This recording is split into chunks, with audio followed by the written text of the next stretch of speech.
What's up, people? It's iSent. The 15 Pro Max was released September of last year, and the 16 Pro Max is launching September of this year, September 9th to be precise. So how has the 15 Pro Max held up in the past 1 year of use? So just going to give you guys a couple of the good side of what has happened to the 15 Pro Max after 1 year, as well as the downside, some things Apple need to work upon for the 16 Pro Max. So let's go. Let's start with the design. So for the design, obviously Apple kickstart the trend of titanium frame, and they started with this titanium build on the iPhone 15 Pro Max. And titanium is a very strong, durable material that can resist scratch, as well as drops and all that. So over the year, it has held up very well. Barely any scratch, barely any noticeable scratch. So very strong, steady and durable material. But also something that is very good is the display of the 15 Pro Max. It has held up very well as well.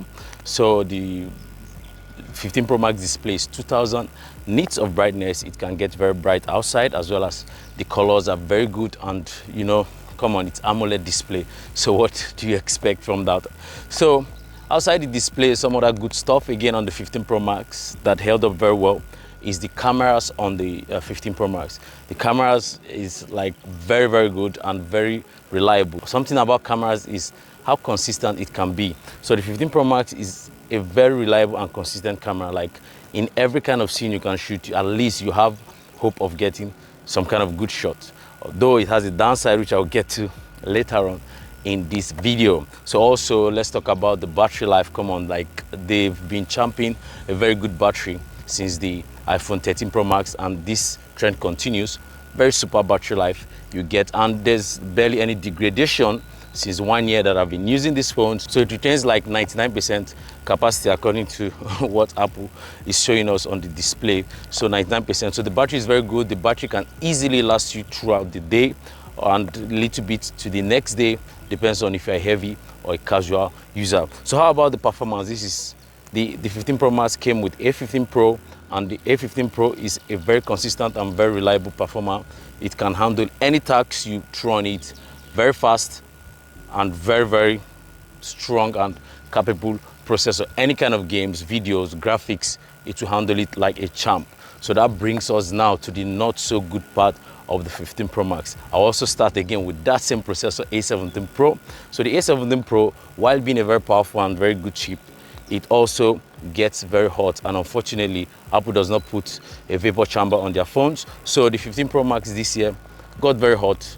If you are using it intense, maybe gaming or something like video recording, it can really get hot, maybe cross 38, 39 degrees. Not very bad, but it gets very hot. So just something Apple should, something we are hoping Apple should work upon when they're releasing the 16 Pro Max. So also something that needs to be worked on again is the charging. The charging is very slow. Last year they brought us USB-C, and so we are hoping that they bring us fast charge on the 16 Pro Max. Also the cameras, while being very great, reliable, consistent, there's still some downside to the camera, and that's the ultra wide angle is not the best.